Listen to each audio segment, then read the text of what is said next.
Okay, I want to talk a little bit about the miking issue and drum shields. I hate drum shields.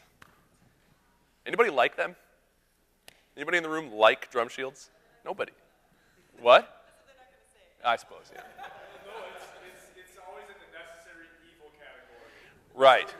I feel like now maybe Bjorn can help me out with this or anything. I feel like even sound guys don't love what happens when the drum shield is involved. Exactly. They don't fix the problem. They do two things. They just create a different problem, okay? And they mess with the drummer's mind. Okay? You're sitting back there, you got the glass up, and you're like, well, whoop-bam! See, it's fine, right? And it's not fine, because you didn't fix it. You're playing louder. A lot of drummers play louder when the shield is in front of them. My first suggestion to any church scenario, to any drummer, anywhere, is to take the shield down. Play with your fingertips, if that's what you have to do. But don't use a shield, because I don't think it helps, right? I was playing a gig a few weeks ago with this guy, Jason Harms, that I do a lot of jazz stuff with. We were playing at Bethel, just in the choir room. It was a very informal thing. It was kind of a missions report on a missions trip that we did this past summer. And I had to use brushes the whole time because Jason's amp blew a fuse, like the amp that he uses for his voice blew a fuse when he was turning it on. So he had to just sing. Upright bass, electric guitar, like clean, like jazz electric guitar, right? And drum set. That's the sound. And he's singing. So upright bass player doesn't turn his amp on. He's just getting the acoustic sound of his bass. Jason is just singing. He's got a good voice, so he can sing, right? Except tunes that I normally use sticks on, I had to use brushes, right? And I actually kind of love when that happens because it's a really great way to take me out of my habits, right? All of a sudden, I can't play this song the way I always have. I have to just serve the moment. Brushes are going to be the only thing that really serves the moment. There's one tune where I normally do like a, this is a jazz setting, so it's, I understand, maybe different from what you're normally doing, but I normally do like a,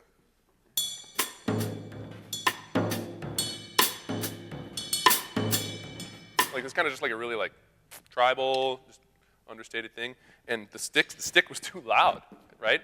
So I was just going, and it was really cool. I actually had a ton of fun.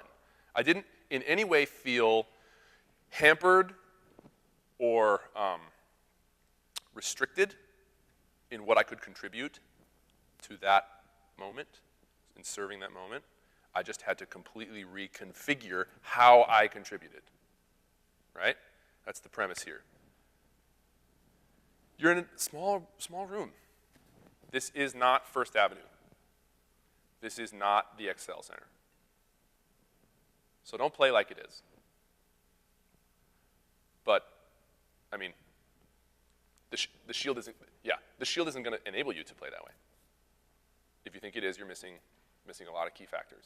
Take the shield down, use your ears. Suddenly, a lot of those questions answer themselves, right? Take some practice, right? Like I was talking about, you got to equip yourself to be able to play quieter than you really want to. Okay? One of the things I really do a lot of is these. Most of the time, drummers hate these more than they hate drum shields. And I was that guy for a while. I did a tour with this girl named Elizabeth Honeycutt that I play with a lot, and we played for a week straight out on the West Coast. Every night was a room like this or smaller. And I was like, every night we walk in, I'd be like, gotta use rods again, right? And by the third or fourth show, I actually was starting to enjoy it because being forced to just use these was making me reevaluate my parts and making me reevaluate what I thought the limitations of these were, right? I thought there were things that these couldn't do. It turns out they can do everything. You just have to think differently. right? You can't swing at the cymbal the same way you do when you hold a stick. All right? This is super quiet. This ends up being roughly the same volume as with a stick, right? Like here versus here. It's a little bit quieter. So I find myself playing with hot rods pretty hard on top of the cymbal, harder than I would with a stick, and then backing off a little bit when I do the crash, okay? I used to, like this sound is pretty weak. This sound, the rim shot, is starting to sound like a snare drum. I mean, you can tell it's a hot rod hitting a snare drum, but it's not as foreign of a sound as that is for a snare drum. That sounds like somebody flicking a can of styrofoam or a cup of styrofoam. You know what I mean? But a rim shot can be played quietly, right? It's not only something that you do loudly. So I get in certain environments, I have to adjust how hard I'm hitting. The hot rods help me take a lot of that top end off that the stick has, right? I'm suddenly not afraid of them anymore. I just go rim shots. Boy, the toms was always a bummer for me with hot rods. I just don't like that. Rim shots, they sound like toms again, okay? Which was a huge discovery for me because rim shots are not allowed on the toms with sticks. Okay, a rim shot with a stick adds more crack to the sound. The toms aren't supposed to say crack. They say boom, right? And if you add a bunch of crack to a boom, it kind of ruins it, right? You hit a big rim shot on your floor tom with your stick, it's a bummer. But for some reason, the rod rim shot actually makes it sound like a tom again.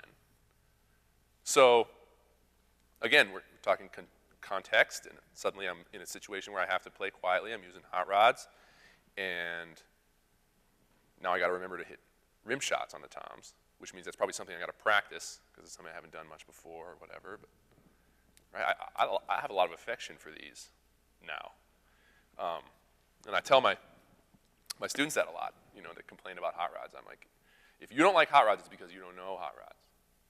Get to know them because they're helpful. Another thing I do is use a shaker instead of hi-hats. Hi-hats are typically the thing that are the loudest, bleeding into the vocalist's mics and just kind of causing everybody a headache, right? I'll just hold a shaker in this hand, which takes a little bit of getting used to, throwing a shaker instead of hitting a cymbal, right? But that can really, this guy here, this little black double barrel thing, it kind of mixes itself. It's a really pleasant shaker sound. And that turns, instead of 16th notes on the hi-hat or something like that, it makes for a cool moment, right? So here's my emphasis there. Don't think that, this is going back to just like playing drums, like being a drummer versus being a musician. Hot rods don't ruin it. Hot rods don't mean you're not playing drums anymore. They just change things. It's helpful. Adapting, changing things takes a little getting used to, but man, it really helps the situation, right? So I say take the shield down, pull out some hot rods, and see if everybody's just as bummed about it as you are. They're probably going to be happier. And after a few weeks, you're probably going to start to see the light, as it were, right? You're probably going to start to see the benefits of it.